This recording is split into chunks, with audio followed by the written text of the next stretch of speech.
రెండేళ్ల పాలనలో ప్రతిపక్షాలు సైతం వేలెత్తి చూపలేని విధంగా పారదర్శక పాలన అందించిన ఘనత ఎన్డీఏ సర్కార్దేనని ప్రధాని మోదీ స్పష్టం చేశారు. దేశంలోని అన్ని సమస్యలకు అభివృద్ది ఏకైక పరిష్కారమన్న మోదీ తమ ప్రభుత్వం పేదల కోసమే పనిచేస్తోందని ఉద్ఘాటించారు. ప్రధానిగా పాలనా పగ్గాలు చేపట్టి రెండేళ్లు పూర్తి చేసుకున్న సందర్భంగా గత పాలకులకు తాము ఎలా భిన్నమో వివరించిన నరేంద్రుడు ఎన్డీఏ సర్కార్ సంక్షేమ పథకాల ఆవశ్యకతను ప్రజల ముందుంచారు. నిరుపేద దగ్గర నుంచి నిత్య కృషివరుడైన రైతు వరకు ప్రతి ఒక్కరిని విజయపథంలో నడిపించడమే భారతీయ జనతా పార్టీ లక్ష్యమని సగర్వంగా ప్రకటించారు. ప్రజా సంక్షేమమే తమ మతమని, వారి సేవకే అంకితమని ఉద్ఘాటించారు.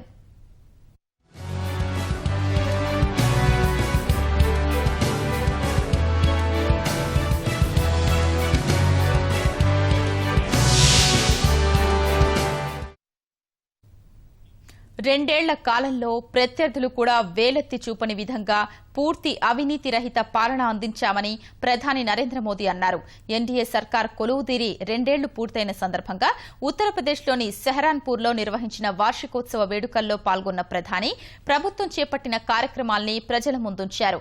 రెండేళ్ల క్రితం వరకు ప్రభుత్వం చేసిన పనుల్ని చెప్పుకోవడానికి ఎవరికీ ధైర్యం ఉండేది కాదని పరోక్షంగా కాంగ్రెస్ ను విమర్శించిన ప్రధాని తాము ఆ పరిస్థితిలో పూర్తి మార్పు తీసుకొచ్చినట్లు తెలిపారు.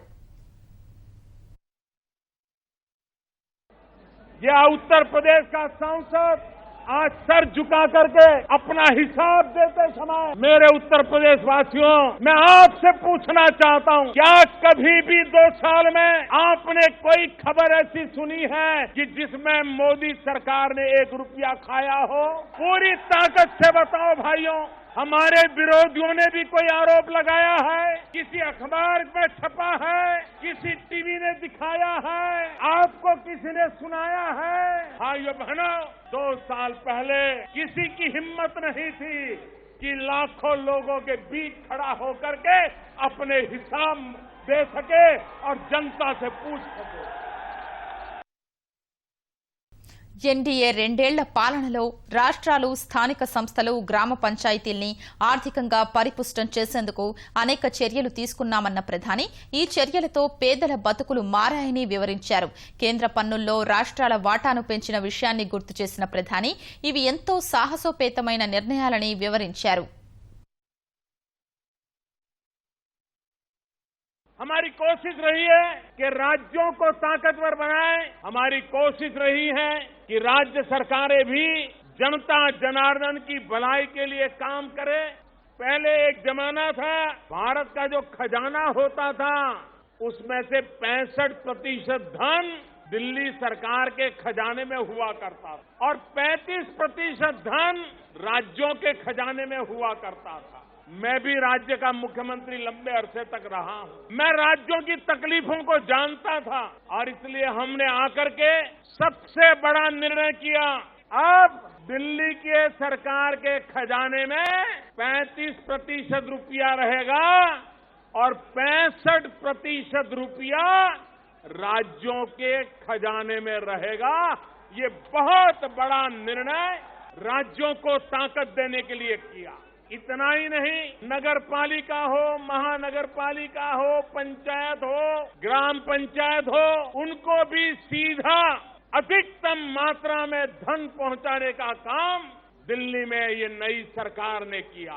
सिर्फ गांव पंचायतों को 2 लाख करोड़ रुपया देने की हमने योजना बनाई, इसलिए कि गांव के जीवन में बदलाव आए, गांव के जीवन में सुख सुविधाएं आए, रोड बने, पानी की व्यवस्था हो, बिजली आए, अच्छी स्कूल हो, अच्छा अस्पताल हो, इन चीजों पर हमने बल दिया. एक के बाद एक उन योजनाओं को हाथ लगाया है जिसके कारण देश के गरीब के जीवन में बदलाव आए. సమయంలో ప్రధాని మోదీ ఈ వర్షాకాలంలో భూమిపై పడే ప్రతి నీటి చుక్కను ఒడిసి పట్టుకోవాలని పిలుపునిచ్చారు. అప్పుడే భవిష్యత్తులో రైతు నీటి కోసం కష్టపడాల్సిన అవసరం ఉండదని వివరించారు. हमारे देश का किसान है, अगर उसको पानी मिल जाए तो वो मिट्टी में से भी सोना पैदा कर सकता है. मिट्टी में से अभी मैंने जिन राज्यों में पानी का संकट है उन राज्य के मुख्यमंत्रियों के साथ घंटों तक बातचीत की और एक एक जिले का किसान के खेत तक पानी कैसे पहुंचे उसकी योजना बनाने की दिशा में आगे बढ़ रहा हूं। लेकिन मेरा सभी से आग्रह है, देशवासियों से आग्रह है कि हम इस बारिश में जितना पानी बचा सकते हैं बचाएं। खेत का पानी खेत में रहे, गांव का पानी गांव में रहे। और अगर हमारे पानी के स्तर ऊपर आते हैं तो हमारे किसान को कोई भी प्राकृतिक संकट से जूझने की एक नई ताकत मिलती है। మరో 6 ఏళ్లలో దేశంలోని ప్రతి రైతు ఆదాయం రెండింతలు చేయాలనే లక్ష్యంతో కేంద్ర ప్రభుత్వం పనిచేస్తోందని ప్రధాని మోదీ వివరించారు. ఇందుకు పటిష్ట విధానాల్ని అమలు చేస్తున్నామని షెహరాన్పూర్ సభలో ఉద్ఘాటించారు. 2022 तक हम गांव गरीब किसान के लिए उन नीतियों को आगे बढ़ाना चाहते हैं ताकि हमारे किसान की आय 2022 आते आते 2 गुना हो जाए, डबल हो जाए। ये काम हमने तय किया और ये सिर्फ नारा नहीं है मेरे भाइयों बहनों। और इसलिए हमने सॉइल हेल्थ कार्ड की योजना के द्वारा देश के करोड़ों करोड़ों किसानों को सॉइल हेल्थ कार्ड देने का अभियान चलाया है। इससे किसान को पता चलेगा कि उसकी जमीन में क्या अच्छाई है, उसकी जमीन में क्या कमी है, उसकी जमीन में क्या बुराई है और क्या करे, कौन सी दवाई का उपयोग करे, कौन से खाद का उपयोग करे, कौन सी फसल उगवाए ताकि उसकी जमीन भी बचे और किसान को अच्छी फसल भी मिले। उस पर हमने काम आगे बढ़ाया है।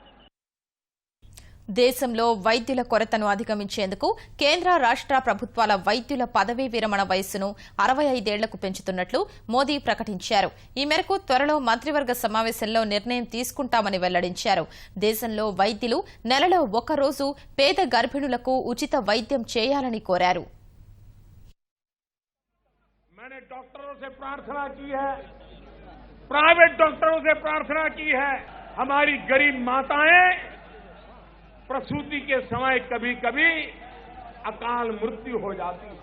अगर हमारे डॉक्टर 12 महीने में 12 दिन दे दें, हर महीने की 9 तारीख, कोई डॉक्टर को ज्यादा नुकसान नहीं होगा। अगर मेरे देश के 1 करोड़ परिवार गैस की सब्सिडी छोड़ सकते हैं तो मेरे पढ़े लिखे डॉक्टर भी 12 महीने में 12 दिन मेरी गरीब प्रसूता माताओं के लिए दान दे सकते हैं और मेरी गरीब प्रसूता माताओं को मदद मिल सकती है।